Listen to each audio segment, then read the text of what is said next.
Hey guys, it's Elena. And it's Candace. And you're listening to Cousins on Crime.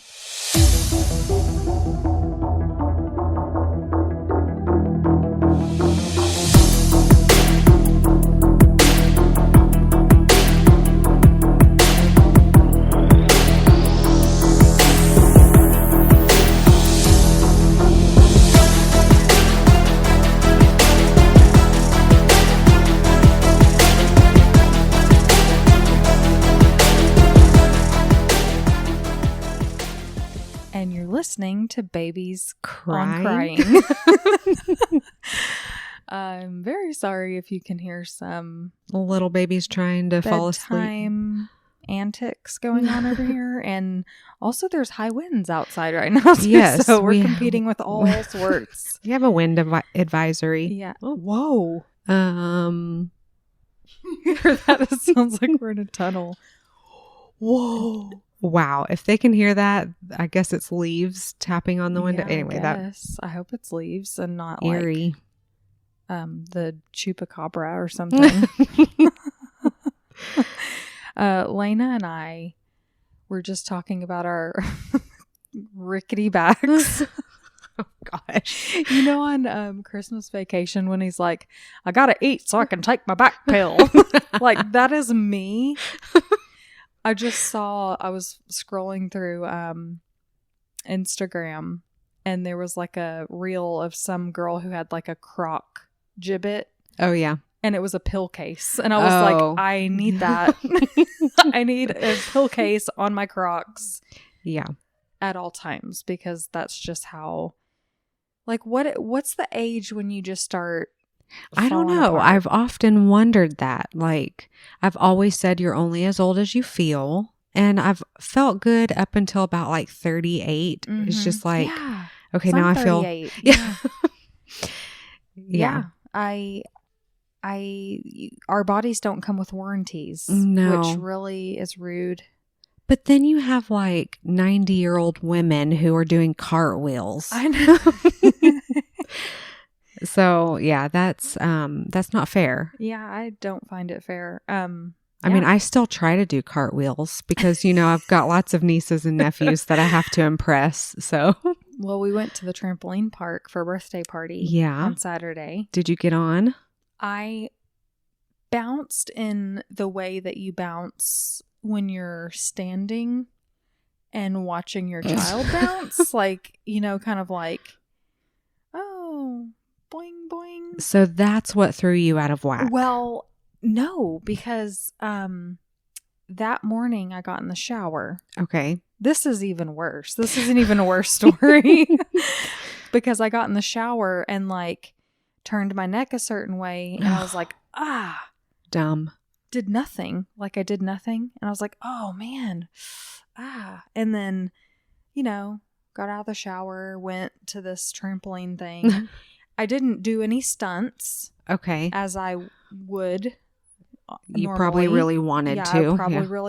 I really wanted to try some flips because I was like, do I still got it? Yeah, no? Exactly. And I probably don't got it.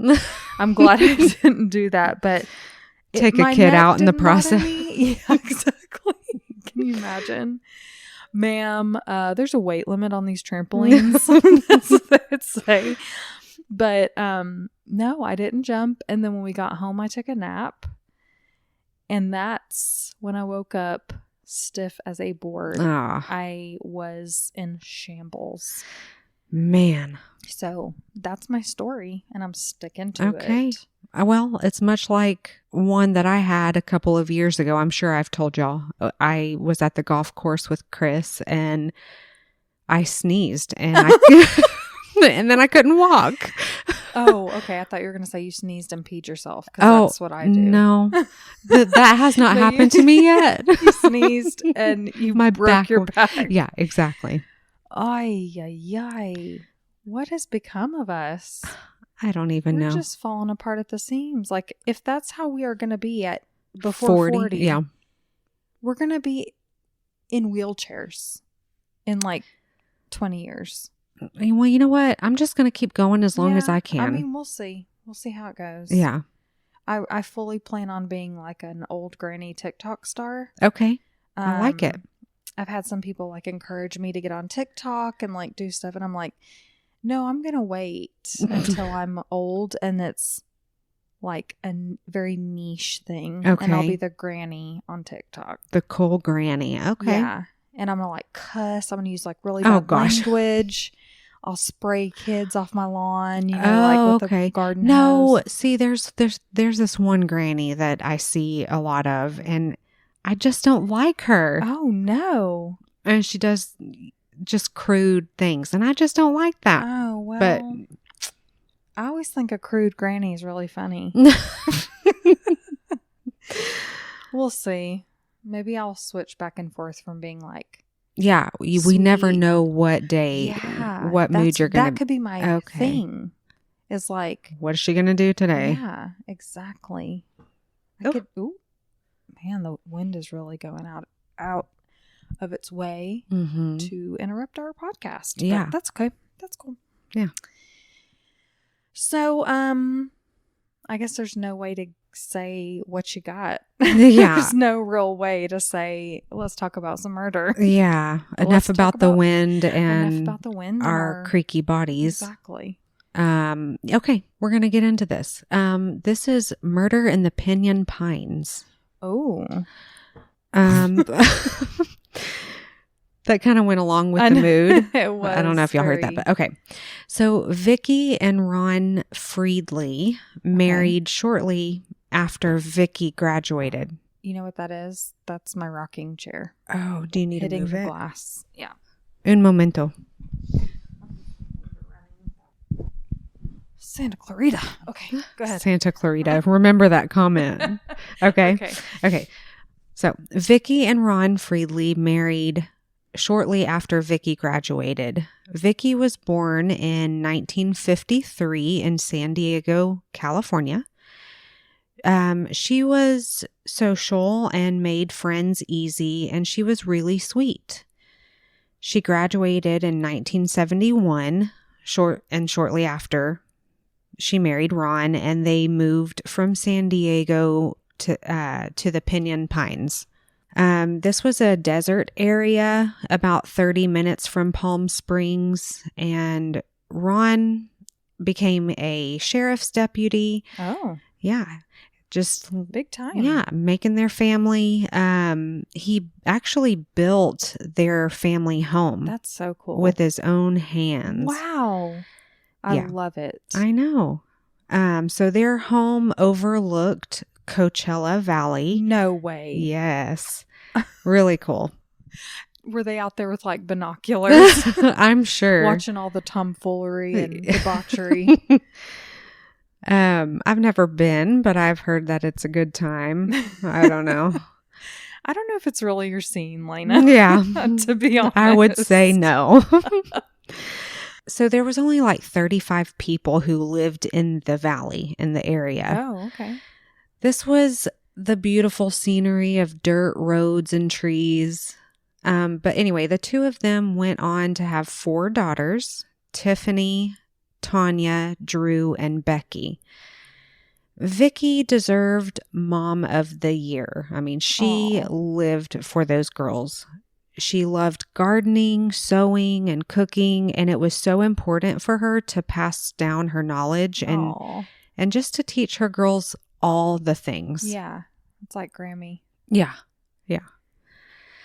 So 13 years into Ron and Vicky's marriage, they grew apart. Oh, yeah, hate to hear it. I know. So sadly, they decided to go their separate ways. From reports I read, it seemed to be a mutual split, but with no hard feelings. Okay, that's good. Vicky and the girls stayed in the family home. It was said that they all got along really well, and Becky, even though the youngest, would help her older sisters with their homework. Oh. She was really smart and loved just helping. At her young age, she said she wanted to be a nurse when she grew up. Aww. Eventually, the 3 older sisters moved out of the home and went to start their own lives. Tanya had become a sheriff's deputy in the nearby town, much like her dad. Wow, that's really cool. Drew went into the military and eventually became a medic in the Air Force. Wow. Yeah, they were doing stuff. That is so cool. Becky had graduated from Hart High School in Santa Clarita. I'm so psychic. I know. And then she went to college at the College of the Desert to study nursing. Wow. Yeah, so she went- kept with her dream. Yeah, exactly. Becky was also working at the local Denny's and lived with Vicky. So she had her night. She would work at the graveyard shift. Okay. At this time, Vicky had a boyfriend that lived with her as well. His name was John Hayward. John was born in 1951 in Santa Fe, New Mexico, but he was raised in Southern California. He obtained his degree in geography and urban planning from Cal State Fullerton, and then started a career as a contractor. Okay. So everybody's just doing Yeah, the thing. Yeah, figuring out their niche in life. Yeah. So John was also married once before, and he had 3 kids of his own. He also lived in the Coachella Valley when he was married and raising his kids. Shortly after his divorce is when John and Vicky started a relationship, and the blended family really got along. So they knew each other, I It guess, didn't- because they lived in the same area? Yeah, I maybe? didn't see that. I wondered that too. I mean, I would... If they were just kind of friends or knew each other. Yeah, I figured, with it just being like 35 people Yeah, in the area. That kind of makes sense. But, yeah, I don't know. The houses were all spread apart. It was like Okay. the closest neighbor was a mile away. All right. So I don't know how much they mingled. Okay. But they all loved the outdoors and nature. And John just felt like he was living free in the safest and best place possible. Oh, you're about to tell me it's not the safest place, aren't you? Can see that twinkle in your eye. I can't give it away just yet. Okay. It's safe for now. Yeah, it is a little bit of foreshadowing. Ay. Becky had several friends and had dated here and there. She had a previous boyfriend, Robert Pape. She started dating Robert in high school, and Becky seemed to be in love with Robert. Okay. As most high school kids. Oh, yeah. It's true love at that Mhm. age, isn't it? There's this video of Robert and Becky getting ready to go to a high school dance, and he's putting the corsage on her, Aw. and her mom's like, "Y'all look like y'all are getting married." It was just like one of those things. But they were they were together for a year and a half. I mean, that's a long time for high school Oh, yeah. students. Javier Garcia was one of Becky's best friends. They talked every day, either in person or on the phone or by text message. They were also high school classmates and had been friends for about 3 years. Javier wanted more. He wanted to be more than friends. I was but- afraid you were going to say that. Yeah. But Becky, she didn't. She kept him in the friend zone. Oh. Javier lived in Cathedral City, which was on the floor of the Coachella Valley. Oh, so like in the action. Yeah. And Becky worked, like I said earlier, she worked the graveyard shift at Denny's on the valley floor. So she would spend a lot of time with Javier before or after work. A lot of times she would stay with him or other friends on the valley floor because it was just easier and closer to work and school. More convenient for her rather than to drive up in Pinyon Pines Mm-hmm. and then return, going back and forth was just too much. Javier had told people that he didn't like Becky driving her car because her brakes were bad. Okay, Javier. I know. It was like, settle down. he's like, it's metal on metal. You're not driving your car. And so he was concerned about that. He would drive Becky to work so that she didn't have to drive. Okay. That was just his way of protecting his friend. Yeah. Becky dated Javier's cousin. Oh, my. His name was Jacob Santiago. It was just for a short time. They dated for a month or two and then broke up the week just before the big incident. Oh, no. And we're going to jump to that day. So on Sunday, September 17th of 2006, Javier picked Becky up from work in the early morning hours. He took her to his house and they took a nap for several hours. Later, they got up, they ate lunch together, and Becky left his house around 4:30 or 5 to go back home. She told Javier that she needed to go because she had a hike planned with Robert Pape, her ex-boyfriend. Right. Now, by this time, Becky and Robert had been broken up for about 9 months. Yeah. There had been some back and forth with them. Whoa. And Becky was willing to meet up with Robert to resolve some issues.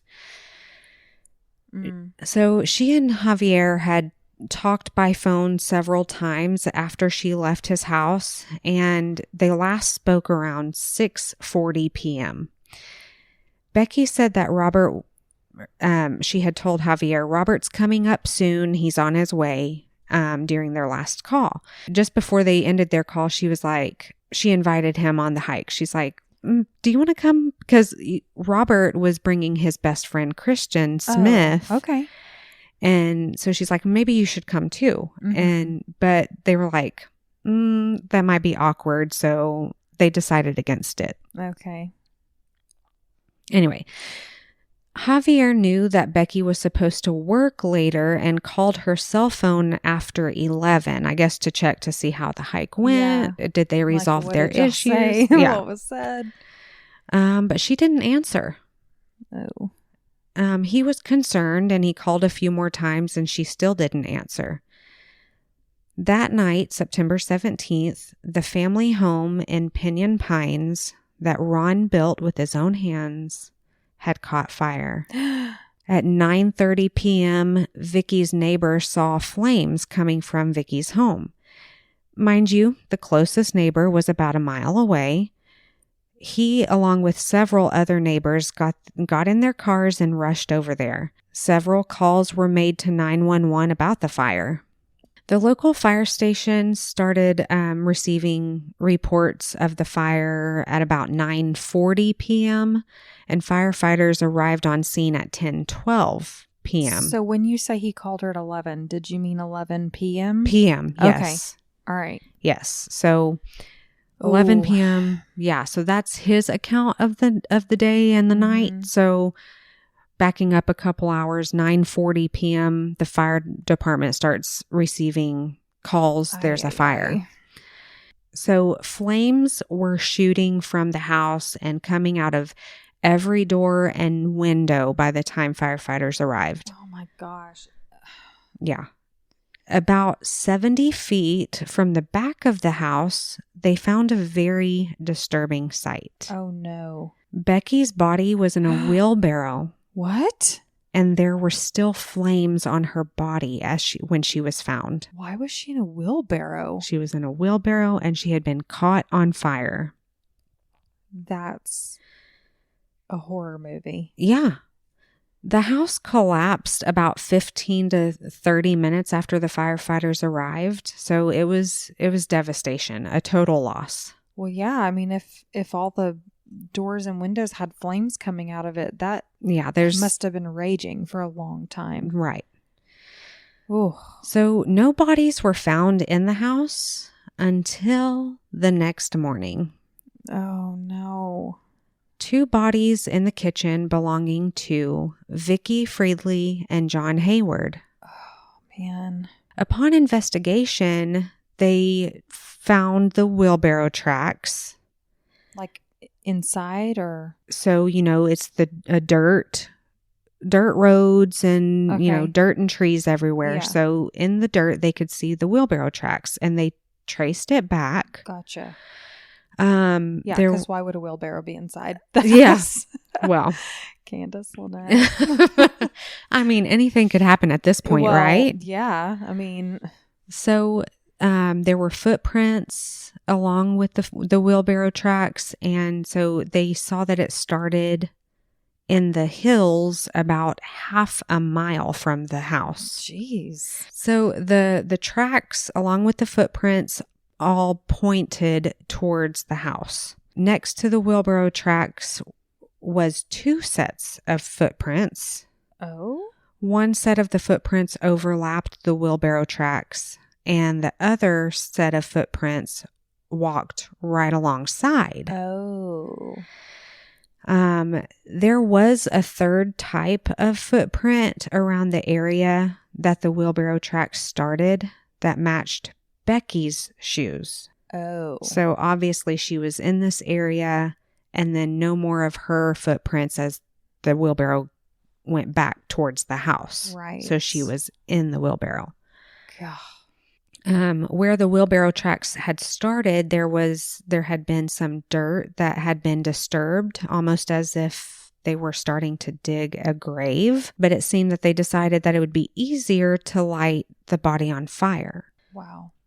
It was determined that John was shot in the chest with a shotgun, and Vicky was shot in the head with a handgun. 2 different guns, Yeah. 2 different footprints. Interesting. Very. The medical examiner determined that Becky was most likely dead before being set on fire, thank God. Oh, Lord, I hope. They thought it would be impossible to determine Becky's cause of death because she was so badly burned, but the pathologist found a bullet entrance wound on the right side of Becky's head, and there was a foreign object lodged in the left side of her head. The fire investigator did confirm that the fire had been started with gasoline. I mean, gas cans were also found inside of the house. As loved and happy as John, Vicky, and Becky were, it was baffling for family and friends to comprehend or understand how, who, why. Like, this seems just so targeted, so overkill. Right. Yeah. So hateful. Yeah. Personal. Yeah, exactly. Becky's sister said at the beginning of hearing the news, they're like, well, was she smoking a cigarette? And like totally thinking it was innocent, accidental. Yeah. But then Becky's body in a wheelbarrow, that's so chilling. Yeah. Like that visual right there. So yes, you're right. It all sounds really personal. It's not just like it's a burglary gone wrong and they shot John and Vicky and fled. No, they took it a step further and set the home on fire, and then took it another step further to put Becky in the wheelbarrow, try to bury her, and then caught her on fire. So Ron, Vicky's ex-husband, Becky's dad, was, of course, questioned. The detectives thought maybe someone had a grudge against him. You know, he was a sheriff's deputy. Oh, yes, that's right. So maybe someone had a grudge against him and they took it out on his family. But Ron was adamant that he didn't have that kind of reputation as a deputy. He's like, I went to work, I did my duty, I went home, nothing to worry about, no enemies. Ron said that Becky was terrified of fire all her life. Okay, see, this freaks me out. This is why I don't tell people my worst fears, because I'm like, someone's going to do it to me on purpose. Do it to me. Right. Oh my gosh, this is terrible. I know. Bless her heart. This person who just wanted to help people and make things better for everybody. And anyway, so yeah, she was terrified of fire, and this was known between family and friends. Like, everybody knew this because when she was a child, an accident happened when Vicky was cooking. Vicky had turned away from the stove and Becky had pulled the pan full of hot oil off the stove. Oh. Yeah, so it all went on her and gave her third-degree burns on her chest. And so those scars never went away. So those who were close to her knew about it. Yeah. Oh, I bet Vicky never forgave herself. No, Lord Almighty. I know. That would be hard. Mm. Ron said he cried through the whole interview, and he agreed to a polygraph, which he passed. He was told that he had the best polygraph results that the investigator had ever seen. Well, sheriff's deputy. Yeah. I mean. Yeah. It was also proven that Ron was at his home 11 hours away from Pinyon Pines. 11 hours? Yeah. Is that how far away they lived? Yeah, I guess when he moved out of the home, it didn't say where he moved to, but it was 11 hours away. Whoa. That's far. That's multiple states away. I know. Unless you're in Texas. Yeah. That's the next state over. You can drive 11 hours and still be in Texas. So the morning after the fire, Javier learned about it from news reports. Oh, can you imagine? No, he's like, I need to call Becky. Oh like, my gosh. So he tries calling Becky several times and he could not reach her. He also called Robert and asked whether he had seen her or had they gone hiking last night like they planned. Yeah. And Robert told him that he had canceled the hike. Huh. Yeah. Javier and two friends drove to Becky's house. He was not able to get up in the driveway due to the crime scene. He couldn't see the house. He could just see like the garage. But I mean, he could obviously see that it was burned. Yeah. So he stayed there for a little bit and talked with investigators about Becky, telling them everything he knew, things that had led up through the day before. He told the investigator that she was supposed to be going hiking with Robert and a friend, but Robert said that they canceled the hike at the last minute. Javier told the investigator that he had last talked to Becky the night before at 6:40 while he was driving through Anza. I believe you. Yeah. I believe both of us. I'll say it every which way. Anza. Anza. I should have done a pronunciation thing before I said People are screaming right now. I know. With the correct one. They're like, if you know. Rhubarb. It's pronounced rhubarb. Dummy. Oh, yeah. Sorry about that. But Javier is the one who came to investigators with the information that Robert and Becky had plans to go hiking the night of the murder, and Becky had left Javier to go home and go on the hike. He said that he was with her when Robert called out of the blue one day and asked her to go on this hike. Okay. So they planned for Sunday night. So did he say why they canceled? No, he just said, I never planned on going on that hike. Okay, that's rude. Yeah. But okay. So other friends of Becky's came forward. One of her friends told investigators that Robert became pretty obsessive or possessive of Becky. Oh. Even though they hadn't been dating for months, one night about 2 weeks before the murder, she was hanging out with Becky, and Robert called back to back over and over to just talk or see what she was doing. Oh, okay. This behavior was really frustrating for Becky. Her friend told investigators that Becky came to her one night and told her that Robert had threatened to kill her because he wanted to get back with her, and if he couldn't have her, no one could. Whoa.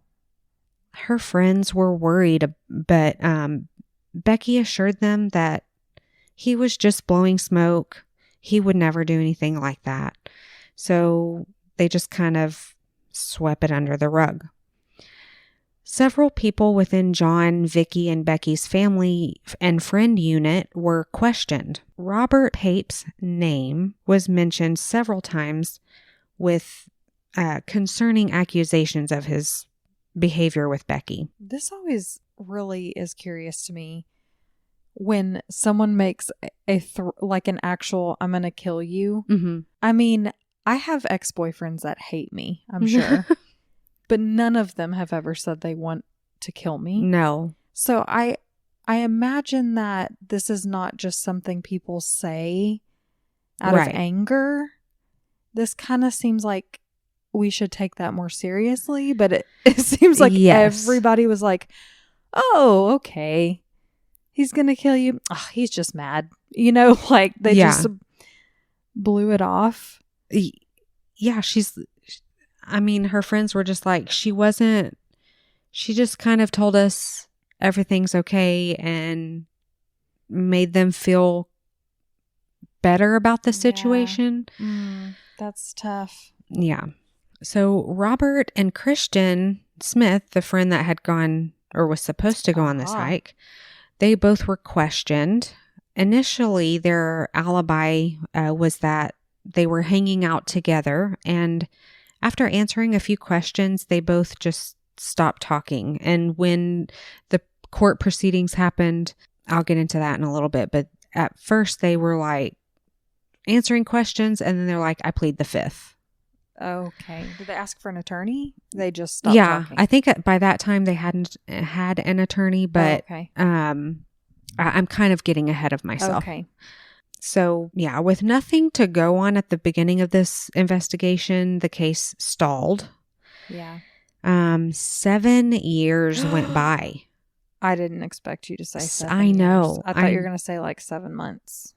No, 7 years. And that's the frustrating thing, because it seemed like they had all the answers right in front of their face, but not anything concrete. Oh, fire cases are just so hard, aren't they? Yeah.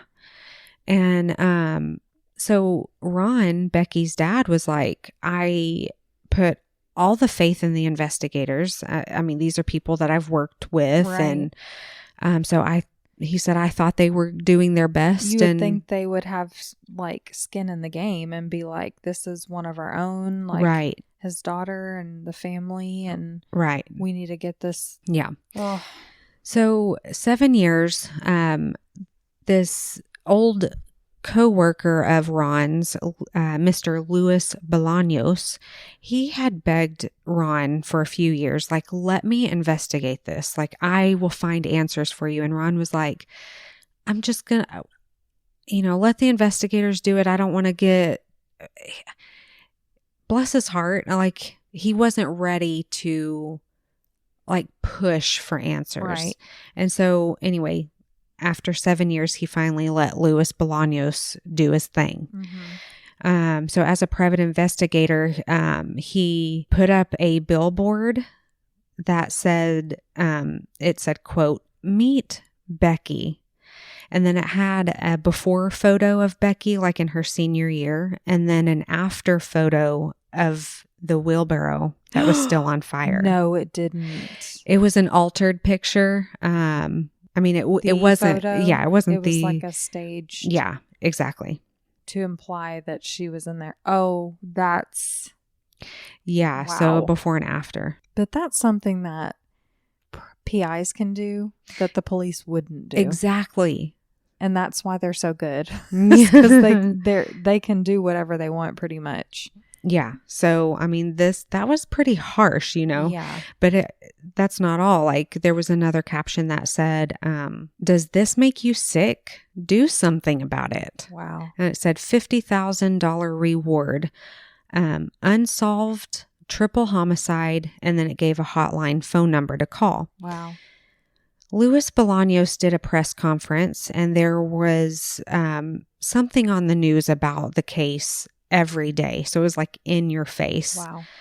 And so Mr. Bolaños, he was not going to stop. He was like pushing.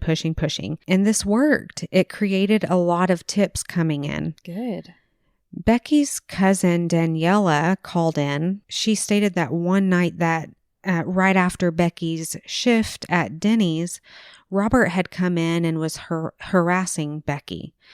So much so that the coworkers had to like kick him out, like ask him to leave. And Becky had called Daniela to tell her about it that night. So she's calling 7 years later with this tip? Girl. Why? No. She told them at the beginning. Okay. Got it. So yeah, Becky had called Daniela that night to tell her what happened. He was harassing her. Daniela told her mom that night of what happened. So Daniela did come forward at the beginning of the investigation. But now that she's talking to Mr. Bolaños, they're going to take it into, more serious. They 7 years later, and you go back to this Denny's to try to find the coworkers to kind of corroborate the story.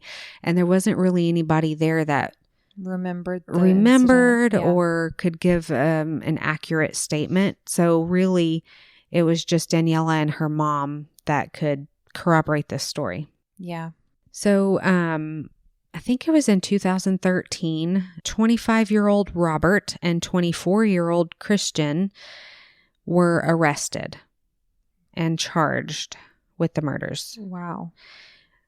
In 2014 is when they went to the grand jury, but they did not have sufficient evidence. Well, I was going to ask you, what evidence was it that they got the arrest warrant for? Yeah. Because it doesn't seem like there was anything new. Yeah. I guess we're just going off of these circumstantial. Yeah. And so they did arrest them, but they couldn't hold them any longer. I mean, I think they were in jail for a few months until they went to grand jury. And then they were like, yeah, we don't have sufficient evidence. So they couldn't effectively say that they were guilty, and the charges were dropped. Both of Robert and Christian's families were adamant that their beloved family member could not have done this. Mm-hmm. Both men were now married and starting their families. Christian had been in the military and had a number of accolades and even 2 Purple Hearts. Well, impressive. Yeah. Robert was an air conditioning repairman, and he was said to be very respectful and well respected in his church, and a very loving family man. All right. But what were the boys like when they were teenagers? Yeah. I mean, at 18 and 17 years old, they could turn into different people by then. Sure. So it was said that when they were together, when they were 18, 17 years old, they tended to get into trouble. Now, this is accounts of like friends and other people saying that they were troublemakers, but the family's like, no, they were not troublemakers at all. Who do you believe? Yeah. There were reports that the boys were fascinated with fire. Oh? Yeah.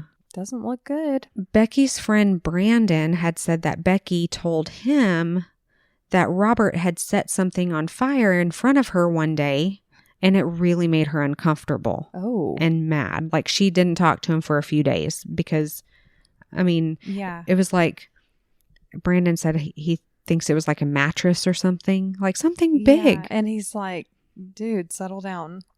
Yeah. So, but it made Becky really uncomfortable. You know, he had to have known that Becky hated fire, was terrified of fire. Right. But yet he's doing that right in front of her. Anyway, investigators looked into Robert's messages with his now wife at this time, Sarah. Robert started dating Sarah when he broke up with Becky. Oh, okay. So she's been around a while. Yes. 8 months before the triple homicide, Robert wrote in a message to Sarah, quote, "Well, if you know where he lives, we can professionally burn his house down." Okay. Yeah, he was talking about Sarah's ex-boyfriend. I guess she had... Professionally? Mm-hmm. He thinks... professional arsonist. Yeah. Okay. So, yeah, I guess Sarah had problems with her ex-boyfriend, and he's like, I can handle this. But his lawyer's like, oh, y'all are taking this out of context. That was just a joke. Yeah, just like, saying he's going to kill Right. Becky was a joke. Right. Sarah's response to him was, "That's right, you little pyro." Yeah. And Robert says, "I've gone through a 6-pack of matches already today." What? I'm sorry. Yeah, take that as you will. Where are you putting them, sir? Yeah, what are you catching on fire? Ay. So several friends said that Robert was known to call Becky several times a day, but if you ask Robert, he'll tell you that Becky was the one that called him several times a day. That he was trying to move on with his new girlfriend, Sarah. Mm-hmm. Robert also said, "She was kind of obsessed with me." And said that Becky is the one who called and invited him on the hike, not the other way around. Okay. Well, he's adamant that Robert called Becky while Becky was hanging out with Javier and asked him to go on this hike. Anyway, Becky and Robert had spoken on the phone 18 times and texted 18 times in the 3 days before the murder. Wow. The last time that they talked was 7:30 that night. Cell phone towers show that Robert and Christian were driving in Coachella Valley toward Becky's home at 7 p.m. When questioned, they denied the hike or going near Becky's house. Okay? Right, but we have digital forensics now? Yeah. Okay.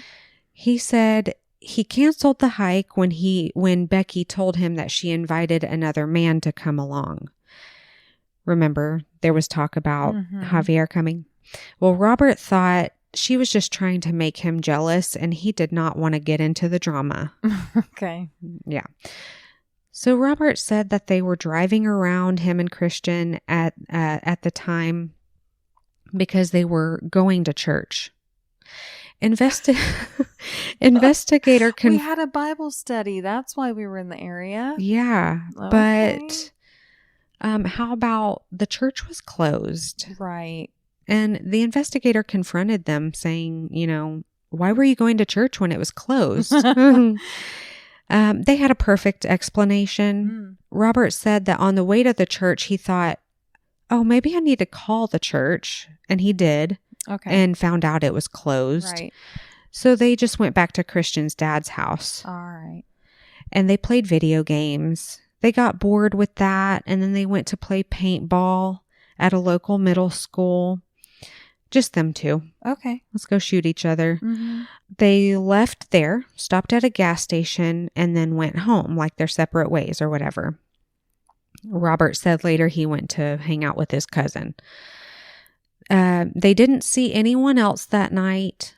They only had each other to corroborate each other's alibi. Mm-hmm.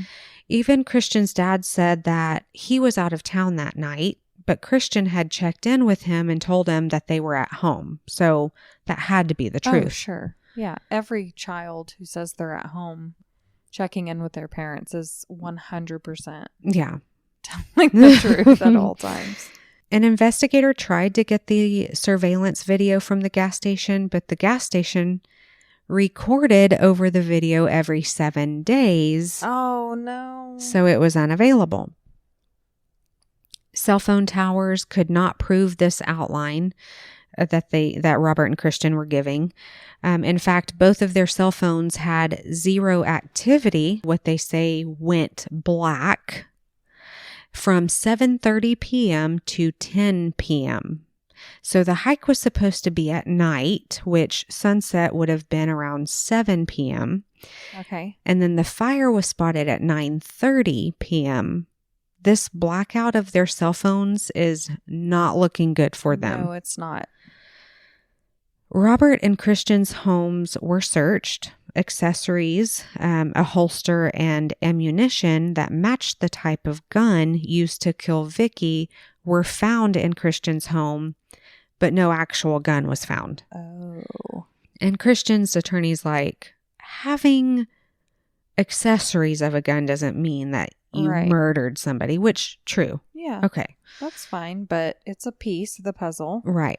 Oh yeah. Going back to the footprints around the wheelbarrow, it was said that one set of the footprints were from Vans shoes, which Christian had known to wear and had a pair at his home. See, Lena, why wasn't this done?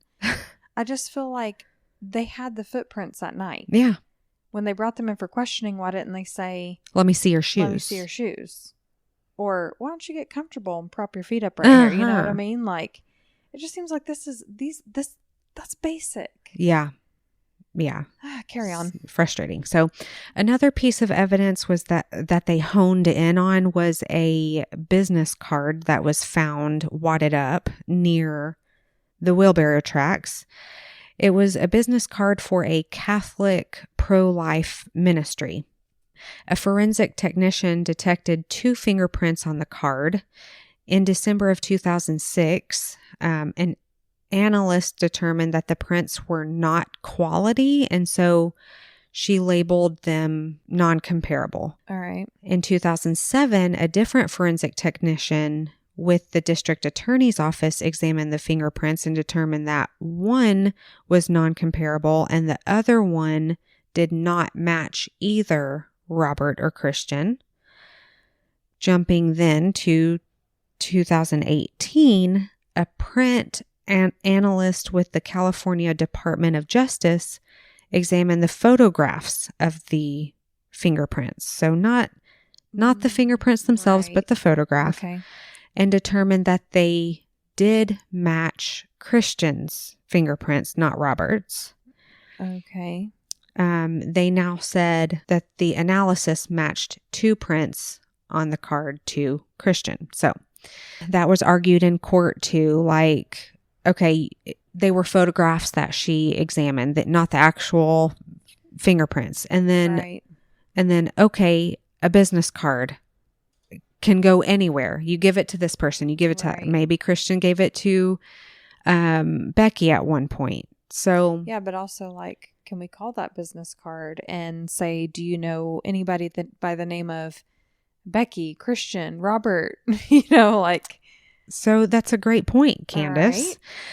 What's more is that Robert's mother was a volunteer and supporter of the pro-life ministry. Up. Go on. So it can be argued that it's a coincidence. No, I'm sorry. That is not a coincidence. I mean, you can say Robert and Christian had gone out there other times and maybe they dropped it then. But no, Christian was adamant that he had never been out there. So why were his fingerprints on this card out there? So in 2014, caught on tape, Robert had told Sarah to hide some unregistered guns, including a .40 caliber like the one that killed Vicky. This tape was not recovered until 2016. A tape? What kind of tape? Caught on tape? I don't know. Like, interesting. It's just a report I read. Yeah. I didn't have anything concrete. Sorry, guys. But yeah, there was a report that he had told Sarah to hide these guns. Sarah denied it, but I mean, if they have it on recorded, I don't know. An old co-worker of Christian's named Jeremy Witt had come forward on the calling the tip line. He actually called in 2011. Of course he did. But it was not followed up on until 2016. He said that 3 weeks after the murders, Christian was acting stressed and not like himself. They were lifeguards, or they worked at a water park. I don't know if they were lifeguards or what, but at a water park, you could see the mountains, and Christian's looking off in the distance, just looks like not out of it, which was weird to Jeremy because Christian was always like focused and like on the job. Yeah. And so he's like, what's going on, man? What's wrong with you? Christian, he said, he just blurted out, something went wrong and we had to torch the whole place. Yeah. And Jeremy's like, okay. Well, during that conversation, Jeremy hadn't even heard about the triple homicide. So yeah, he's like, did you have a dream? yeah, guys? do you want to elaborate? But eventually another coworker had told Jeremy that Christian's house was being searched in connection with his best friend's ex-girlfriend's murder. And then he saw news stories about the murders, and so that's when he put 2 and 3 together and called the tip line. Can you imagine being like, oh my gosh. Yeah. That's what he was talking about. Yeah. Ooh. Yeah. So he even was like, he went to his mom and he's like telling his mom like what he heard, what was said. You know, I think this is together, you know, all. Yeah. It makes sense. And his mom's like, you need to go talk to them. Yeah, exactly. But the defense attorney in trial tried to break down his credibility, saying that Jeremy had anger issues of his own and had been in trouble with the law himself. And so they accused him of testifying just to help himself get out of his own legal troubles. Mm-hmm. Also saying, there was this $50,000 reward. But Jeremy was like, I didn't even know about the reward when I called in. Like, I just knew I needed to say something. So in 2016, the boys were arrested again and went to trial in 2018. The trial lasted about a month. The jury deliberated for 10 days. Were they tried together? Yes. Okay. And Robert and Christian were found guilty of first-degree murder of John and Vicky, and Robert was the only one found guilty of second-degree murder for Becky. All right. Yeah, they were given life without parole. Okay. So, and even though we have a guilty verdict, some say that this is a wrongful conviction. Robert and Christian are pointing their fingers to Javier Garcia and Jacob Santiago. Javier had a crush on Becky, but she didn't like him back like that. It was also said that Javier's cell phone pinged up in the mountains close to Becky's house. Well, Javier had already told investigators that he was driving in that area in Anza, yeah. But that didn't put him close enough to the murder scene. So Javier's dad was also an investigator for the Riverside County DA's office, and his mom was a state Senate candidate. Wow. Yeah, and so people who believe that Robert and Christian are innocent think that it was a cover-up. Yes, they claim that Javier is the murderer, and his parents were able to cover it all up because of their status. Okay. But for Javier, there isn't really any substantial evidence. Being a friend who had a crush on her does not make him guilty. Right.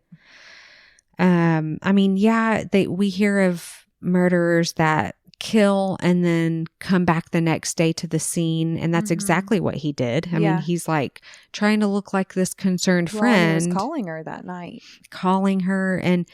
But like I said, I mean, the cell phone records don't put him there. Well, and two, I feel like if he was going to be like, I'm going to call her and make it look like, why wouldn't he have called her before 11? Right. You know, if he would have killed her and left the scene, people started seeing the fire at 9:40? Yeah. Why wouldn't he have started calling her so much sooner than 11? Right. You know what I mean? Like, it feels like 11. He was like, okay, she's on a hike. Haven't heard from her yet. She should be going to work. Yeah, she's going to work. So I'll give her a call later. Right. And I mean, he was this protective friend of like, I'm not going to let her drive because her car's not safe. Like, he wanted to take care of her. I'm not saying, that's just not feeling right to me. Right. So anyway, Robert and Christian were able to speak at their sentencing. Christian still claimed his innocence, telling the court he felt no shame and no remorse because he had nothing to do with the murder. He said, I did not take your loved ones from you. I did not commit these crimes. You still don't know who really did this. He called the prosecution's case a fallacy, insisting that evidence had been manipulated and that jurors had been lied to for the right outcome. Robert said, to err is human. It's easy to make mistakes, he said. I don't hate the jury for hearing the wrong story. There's an opportunity to admit and correct mistakes. But, I mean, Becky's sisters, I mean, her family, they're like 100% we have the right guy. So I don't know. This is tough. So the evidence at trial, was there a shoe print comparison? I didn't see any report about it. This irritates me. Like, because they did had it measure that the same information that night. Yeah. Why weren't they taking their shoes? Yeah. Everybody's shoes. Measure the sizes. That seems to be the only thing they had was their DNA on the wheelbarrow, was there on the handles. Well, and they did do a DNA analysis on the wheelbarrow, but it had been burned and True. There was neither one of their DNA was on it. But, I mean, it was burned. Right. And then you have the business card that it took 3 people to get a match for Christian. Yeah, that seems... I mean, that's the thing. Like, the evidence all seems to be there.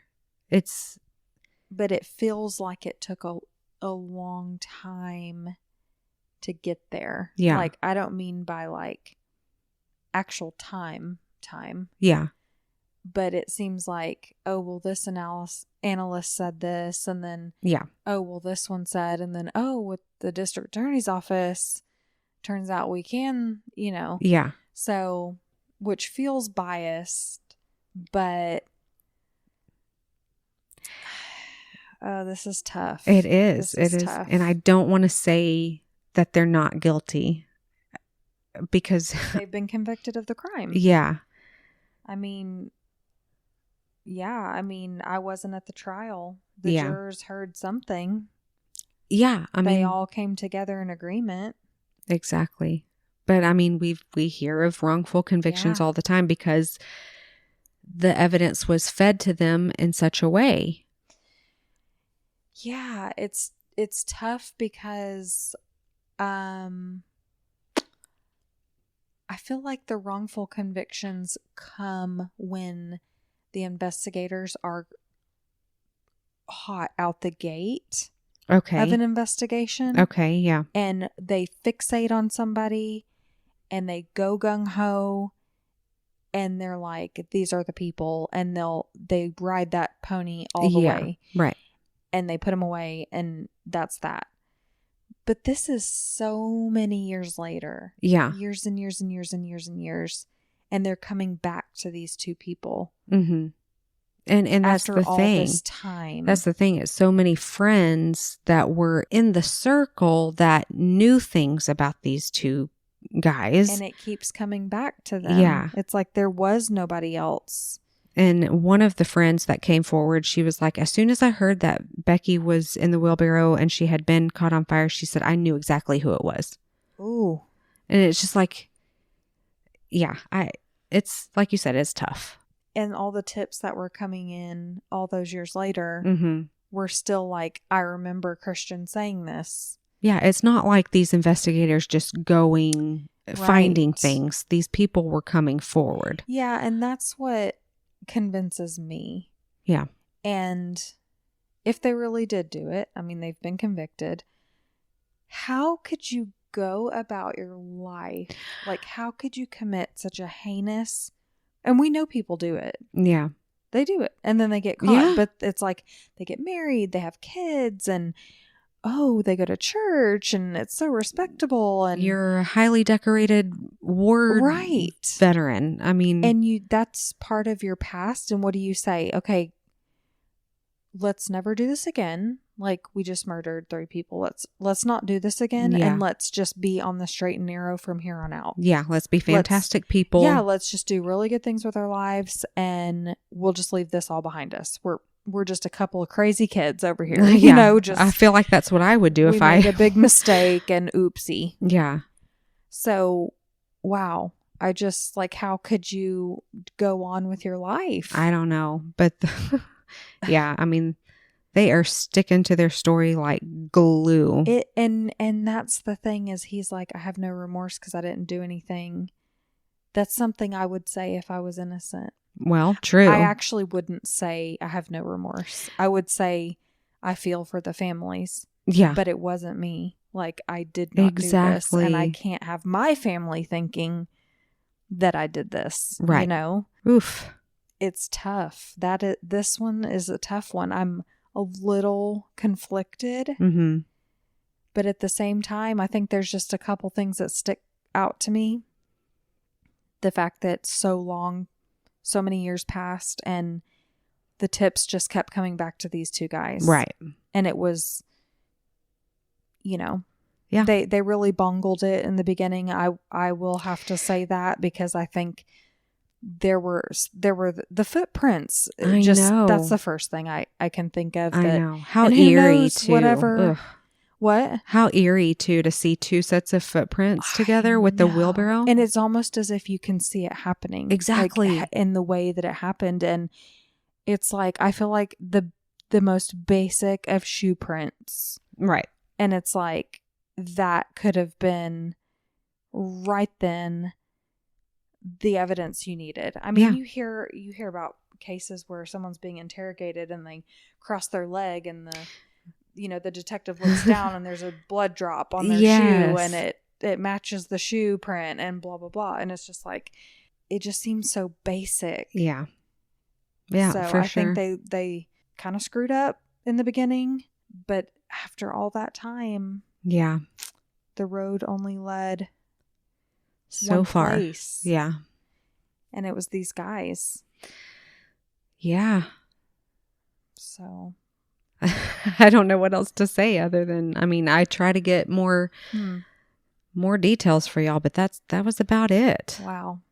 Well, thank you for telling us that. We have something to think about tonight. Yeah. All of us. Rack your brain right in and tell us what you think. Let us know what you think if you've heard of this case. Yeah. I would be interested to know.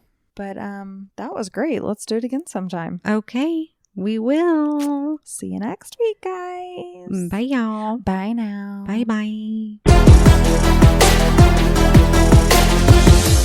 Thank you for listening to Cousins on Crime. If you're enjoying our podcast, please consider leaving us a positive review and rating. To make sure you never miss an episode, subscribe to our show. You can also follow us on Instagram at Cousins on Crime Podcast or send case suggestions to cousinsoncrime@gmail.com.